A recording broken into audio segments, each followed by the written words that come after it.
ভালো রেখেছেন। লক্ষ্মীপুর যাওয়ার পথে আপনাদের সাথে তাৎক্ষণিক এই মোলাকাত আল্লাহর পক্ষ থেকে একটা নিয়ামত হিসাবে কবুল করছি ইনশাআল্লাহ তাআলা আজিম।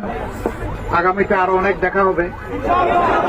সবাইকে এই দেশ গড়ার কাজে আত্মনিয়োগ করতে হবে। যারা এই দেশের স্বার্থ বিরোধী কাজে থাকবে তাদের সাথে আমরা নাই। আমরা থাকবো দেশের জনগণের সাথে ইনশাআল্লাহ।